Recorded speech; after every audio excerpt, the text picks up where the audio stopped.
서울의 민속신앙 가운데 가장 친숙하고 오랜 역사를 가진 이야기는 아마도 삼신할머니일 것이다. 삼신할머니는 생명을 주관하는 신으로 특히 아기의 출생과 관련하여 큰 역할을 수행한다고 여겨진다. 옛날 옛적 서울의 어느 작은 마을에는 두려움에 가득 찬 한 가정이 있었다. 이 가정은 여러 번의 아픔을 겪으며 아이를 가질 수 없었다. 아이가 태어나더라도 얼마 지나지 않아 세상을 떠나는 일이 반복되자 이 가정은 슬픔에 젖어만 갔다. 어느 날 밤 가족들은 더 이상 손쓸 방법이 없다고 느끼면서도 마지막 희망으로 삼신할머니에게 기도를 올리기로 결심했다. 가족은 하늘을 향해 정성껏 제물을 준비하고 간절한 마음으로 삼신할머니께 자신들의 이야기를 전했다. 부디 우리 가정에 건강한 아기를 허락해주세요 라고. 그날 밤 가족 중 어머니는 꿈을 꿨다. 꿈속에서 그녀는 백발의 할머니를 만났다. 이 할머니는 바로 삼신할머니였다. 삼신할머니는 다정한 미소로 어머니에게 다가가더니 이렇게 말했다. 너희의 진정한 마음을 알았다. 건강한 아기가 너희 가정에 오는 것을 축복하겠다. 하지만 나의 축복을 받으려면 조건이 있다. 너희 가족은 하늘의 뜻에 따라 서로 아끼고 사랑해야 한다. 어머니는 꿈에서 깨어난 후 가족에게 꿈 이야기를 전했다. 가족들은 삼신할머니의 말씀을 가슴에 새기고 매일매일 소중한 시간을 보내며 서로를 더욱 아끼고 사랑하기 시작했다. 그로부터 얼마 지나지 않아 어머니는 아이를 임신하게 되었고 이번에는 모두가 바란 대로 건강한 아기가 태어났다. 아기가 태어난 날 집안 가득 행복한 웃음이 퍼졌고 가족은 삼신할머니에게 감사의 제사를 열었다. 이 가정의 이야기는 마을 전체에 퍼졌고 이후 많은 이들이 삼신할머니께 소원을 빌며 서로에게 애정을 나누고 존중하는 풍습이 굳게 자리 잡았다. 그래서 오늘날까지도 서울 사람들은 삼신할머니를 떠올리며 새 생명이 찾아올 때 그녀에게 감사의 인사를 올린다. 그것은 단순한 믿음을 넘어 가족과 공동체의 소중함을 다시금 일깨워주는 중요한 전통이 되었다. 삼신할머니의 이야기는 단순한 전설이 아니라 서울의 삶 깊숙이 자리 잡은 살아있는 신앙으로 계속해서 전해지고 있다.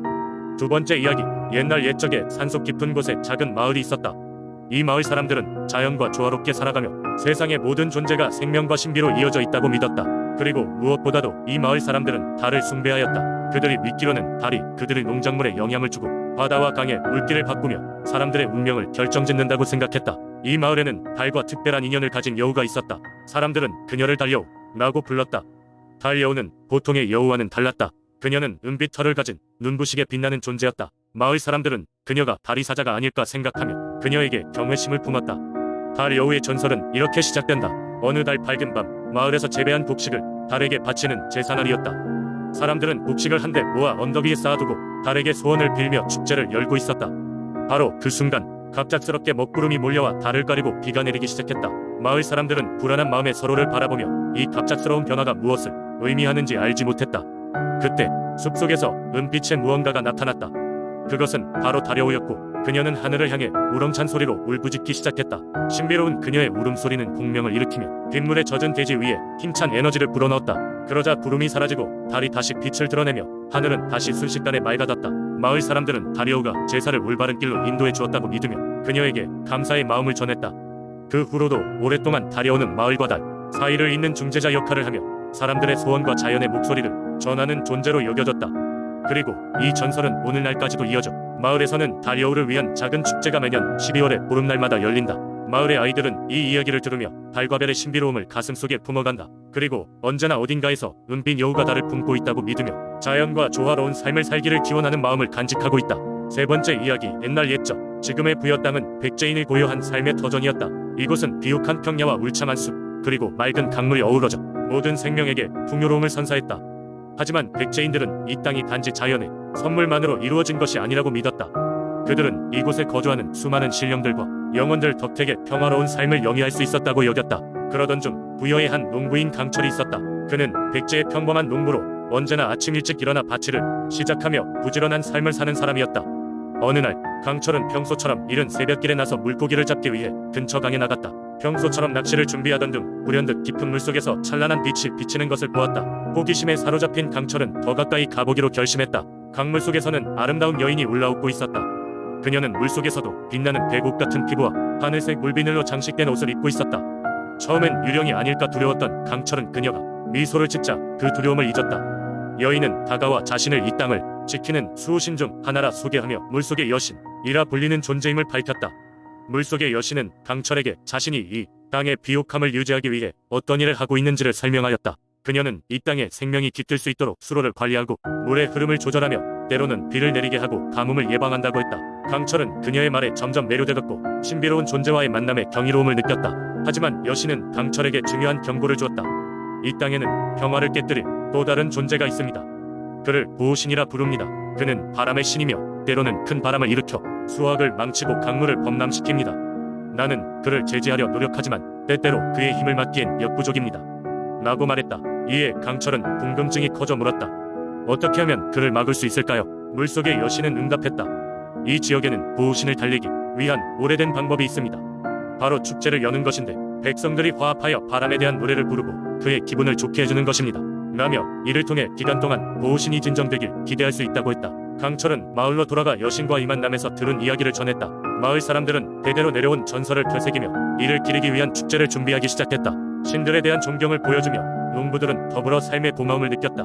그 이후로도 이 지역의 사람들은 매년 적당한 시기에 축제를 열어 보호신을 달래며 물속의 여신에게 감사의 마음을 표했다. 부여의 이러한 전설은 오늘날에도 회자되며 사람들에게 자연과 공존하는 삶의 중요성을 일깨워주고 있다. 이는 단지 과거의 신화로만 남아있는 것이 아니라 현재의 삶에서도 여전히 영향을 주는 민속신앙으로 자리잡고 있다. 네 번째 이야기. 옛날 옛적 강릉의 해변가 마을에는 사람들의 삶을 매일같이 지켜보던 바다 여신 장천향이 살고 있었다고 전해진다. 이 여신은 평범한 사람의 모습으로 바닷가의 바위에 앉아 항시 망망대해를 바라보고 있었으며 마을 사람들은 그녀가 모든 바다 생물과 이야기할 수 있는 신비로운 힘을 가지고 있다고 믿었다. 장천향은 특히 바다로 나가는 어부들에게 친절을 베푸는 존재였다. 마을의 어부들은 매일 아침 바다로 나가기 전 장천향이 앉아있는 바위에 작은 제물을 바치며 안전과 풍어를 기원했다. 그녀는 어부들의 제물에 응답하여 바다에 고유함을 주었고 그들의 그물이 언제나 많은 물고기로 가득 찰 수 있도록 도와주었다. 그러나 어느 여름날 평화로운 마을에 큰 폭풍이 몰아쳐왔다. 거센 바람과 함께 도래한 거대한 파도로 인하여 어부들의 배 대부분이 부서지고 마을은 황폐해져갔다. 마을 사람들은 절망에 빠져 그들을 수호자 장천향이 왜 도움을 주지 않는 것인지 궁금해했다. 그들의 의심과 불안함 속에서 마을에 현명한 노인이 나섰다.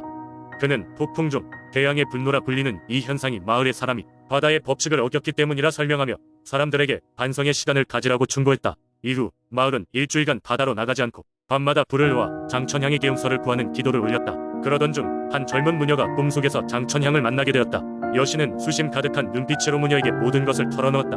그 이유는 바로 그들이 바친 제물 중 하나가 바다 생명체에게 해로운 것이었기 때문이었다. 그것은 바닷속에 들어가 소금기를 퍼뜨려 물 밖으로 뛰어나오는 물고기들의 지친 몸을 더 나약하게 만들고 있었다. 노인의 설명대로 그들은 여신에게 진심으로 사과하고 깨끗하고 안전한 것들로 제물을 교체하기 시작했다. 그날 밤 마을 어귀에 다시 평화로운 기운이 감돌았으며 장천향은 그 해의 마지막 폭풍을 가차없이 잠재웠다. 그 이후로 어부들은 그녀의 경고를 결코 잊지 않았고 매년 축제를 열어 수고한 여신에게 감사의 예를 올렸다. 이렇게 강릉의 장천향 여신은 평범한 사람들에게 존경받는 존재로 남게 되었다. 그녀의 이야기와 함께 전해지는 교훈은 자연과 인간이 조화롭게 공존하는 방법이 무엇인지를 마을 사람들에게 깊이 새기게 하였다. 그리고 지금까지도 그 바위 위 장천향의 모습은 전설 속 이야기로 강릉 사람들이 기억 속에 살아 숨쉬고 있다. 다섯 번째 이야기. 옛날 옛적 포항의 작은 어촌 마을에는 바다를 사랑하는 어부 김씨가 살고 있었습니다. 김씨는 매일 새벽이면 바다로 나가 물고기를 잡는 일을 생업으로 삼고 있었고 바다는 그의 친구며 삶의 터전이었습니다. 그러던 어느 날 김씨는 이전과는 다르게 바다에서 물고기를 거의 잡지 못하게 되었습니다. 날이 갈수록 어획량은 줄어들고 가족을 부양하는데 어려움을 겪게 되었습니다. 김씨는 고민에 빠졌고 이 문제가 계속되면 가족을 포함한 마을 사람들 모두가 힘들어질 거라 생각했습니다. 어느 날 밤 김씨는 바위에 앉아 바다를 바라보며 자신의 걱정을 이야기했습니다. 바다야, 왜 나에게서 등을 돌렸니? 나는 너를 사랑하고 아끼는데 왜 나에게 고난을 주는 거니? 그의 눈에 눈물이 맺혔습니다. 그 순간 바다가 갑자기 푸르게 밝아지며 어느새 김씨 앞에 용왕님이 나타났습니다. 용왕님은 엄청난 위엄을 자랑하며 깊고 너른 목소리로 말했습니다. 김씨여, 나의 바다를 늘 아끼고 보살펴 주던 그대의 마음을 잘 알고 있소. 그러나 인간들 중 일부가 그 마음을 잊고 바다를 오염시켜 나의 분노를 샀소. 김씨는 놀라며 깊은 상념에 잠겼습니다. 그는 자신과 마을 사람들이 편리함과 욕심에 때때로 바다를 신경 쓰지 않았던 적이 있음을 깨달았습니다. 용왕님, 제가 그 죄를 씻기 위해 무엇을 할 수 있겠습니까? 김씨는 간절히 물었습니다. 용왕님은 난처한 미소를 지으며 대답했습니다. 지금부턴 매일 바다에 나서기 전 바다를 정화하는 마음으로 작은 제사를 올리시오. 그리고 마을 사람들에게도 이 경고를 전하시오. 그리하면 바다는 다시 풍요로워질 것이오. 이 말을 듣고 김씨는 매일 아침 직접 준비한 음식을 바다에 바쳤습니다. 그는 주변 어부들에게도 용왕님의 말씀을 전했으며 모두들 김씨의 이야기에 귀를 기울이고 행동을 함께하기로 했습니다. 시간이 지나자 놀랍게도 바다는 다시 무성한 생명을 찾기 시작했습니다. 물고기들은 전과 같이 돌아왔고 어획량은 예전보다 더 풍부해졌습니다. 마을은 다시 웃음소리로 가득 찼고 김씨는 늘 용왕님과 바다에 감사를 표했습니다. 김씨의 이야기는 이후 세대에도 전해지며 마을 사람들은 바다와의 조화로운 삶을 추구하게 되었습니다. 용왕님과의 만남은 김씨 특별한 비밀로 남았지만 그 가르침은 모두에게 커다란 교훈으로 자리 잡았습니다. 이렇게 포항의 작은 마을은 용왕님의 축복 아래 서로의 관계를 더욱 돈독히 하고자 연을 아끼며 살아가게 되었습니다.